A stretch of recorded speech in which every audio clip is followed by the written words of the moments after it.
Se você deseja automatizar sua lareira, deixando o sistema de queima constante e o controle de temperatura em suas mãos, eu tenho certeza que você está assistindo o vídeo correto.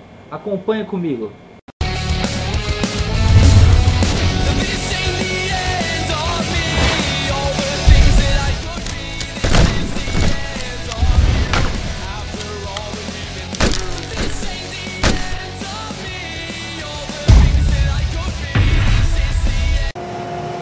Alimentação automática.